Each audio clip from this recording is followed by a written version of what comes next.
दुनिया की सबसे हैरतअंगेज चीजें जिन्हें देखकर वैज्ञानिक पागल हो गए। देखो, समुद्र की तेज लहरों में जहां बड़े बड़े जहाज भी डूब जाते हैं, वहीं यह सेल्फ राइडिंग बोट बिल्कुल भी नहीं डूबती है। जी हाँ, इसका सामना चाहे समुद्र की लहरों से ही क्यों ना हो जाए। दरअसल इस बोट का कंपार्टमेंट बिल्कुल वाटर टाइट होता है, जिसके अंदर पानी नहीं जाता है। और वहीं अगर यह बोट पलट भी जाती है तो यह लॉ सेंटर ऑफ ग्रेविटी की वजह से अपने आप आसानी से सीधी भी हो जाएगी। इसीलिए इसका इस्तेमाल समुद्र में रेस्क्यू मिशन के दौरान किया जाता है। देखो, ये दुनिया की सबसे तेज धार वाली चीज है जो किसी भी चीज को आसानी से मक्खन की तरह काट सकती है। जी हाँ, इसे वाटर जेट स्प्रे बोलते हैं। इस प्रक्रिया में पानी को बहुत ही तेज प्रेशर के साथ गुजारा जाता है, जिस वजह से यह पानी काफी ज्यादा धार वाला हो जाता है और यह किसी भी चीज को आसानी से मक्खन की तरह काट देता है, चाहे इसके सामने लोहा ही क्यों ना आ जाए। और इस वाटर जेट इस स्प्रे का इस्तेमाल उन जगहों पर किया जाता है जहाँ पर बड़ी बड़ी मजबूत चीजों को काटना होता है।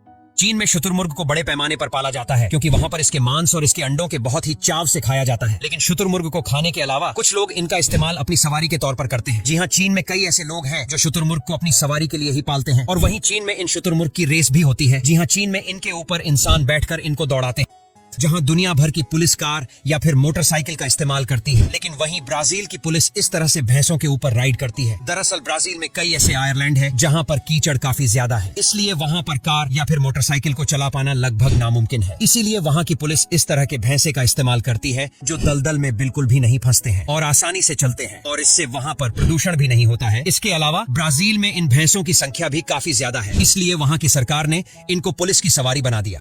देखो, ये लोग इस तकनीक के जरिए करोड़ों रुपए छाप रहे हैं। जी हाँ, दरअसल इस पेड़ का नाम आगरवुड है। इस पेड़ में सबसे पहले ये लोग गर्म लोहे की मदद से इसमें छेद करके इस काले केमिकल को डालते हैं, और अब ये पेड़ जैसे जैसे बड़ा होता है तो इस केमिकल के जरिए इस पेड़ के अंदर एक खास तरह की लकड़ी बनने लगती है, और इस लकड़ी से कई महंगी महंगी परफ्यूम और दवाइयां बनाई जाती हैं, जिस वजह से ये खास तरह की लकड़ी करोड़ों में बिकती है।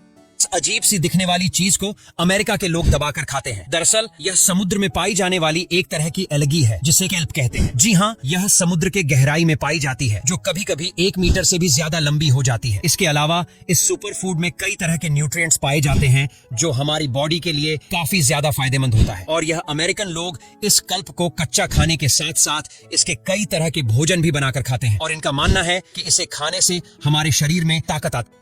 चीन, ब्राजील और अमेरिका जैसे देशों में अब खेती करने के लिए ट्रैक्टर का इस्तेमाल नहीं, बल्कि इस तरह के ड्रोन का इस्तेमाल किया जाता है। जी हाँ, वहाँ पर कई तरह के छोटे या फिर बड़े ड्रोन होते हैं जिनमें खाद और स्प्रे को डाल दिया जाता है, और ये ड्रोन फसल पर अच्छी तरह से खाद डाल देते हैं, और इससे समय भी बचता है।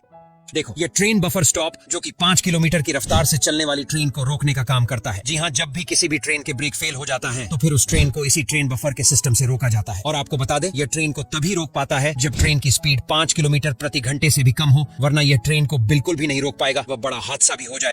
देखो, यह है चीन में सबसे ज्यादा इस्तेमाल किए जाने वाला पेंट रिमूवल केमिकल, जो किसी भी चीज पर लगे पेंट को आसानी से छूटा देता है। जी हाँ, जब भी इस केमिकल को किसी पेंट वाली चीज पर डाला जाता है तो यह केमिकल उसे पेंट को छूटाकर बिल्कुल नरम बना देता है, जिसे आसानी से साफ किया जा सकता है। यह कंक्रीट हेलीकॉप्टर, जी हाँ, इसका इस्तेमाल बड़ी बड़ी कंस्ट्रक्शन कंपनी करती है। इस कंक्रीट हेलीकॉप्टर का इस्तेमाल उन जगहों पर किया जाता है जहां पर कंक्रीट को चिकना बनाना होता है। जी हाँ, जब कंक्रीट को जमीन पर डाल दिया जाता है तब उसे कंक्रीट को चिकना करने के लिए और उसकी सतह को बराबर करने के लिए इस हेलीकॉप्टर का इस्तेमाल किया जाता है, जो कंक्रीट को बिल्कुल चिकना बना देती है। ये एक ऐसा जहाज है जिसे रसिया को मजबूरन रखना ही पड़ता है। जी हाँ, अगर रसिया इस जहाज को नहीं रखेगा तो फिर रसिया का ट्रांसपोर्ट भी रुक सकता है। दरअसल रसिया में ठंड के मौसम में काफी ज्यादा बर्फ पड़ती है और वहाँ के समुद्री इलाके बर्फ से जम जाते हैं। जी हाँ, वहाँ पर काफी मोटी बर्फ की सतह है, जम जाती है। इसीलिए इस आइस ब्रेकर शिप को समुद्र पर चलाया जाता है, जो बर्फ को तोड़कर अन्य चलने वाले जहाजों के लिए रास्ता बनाता है।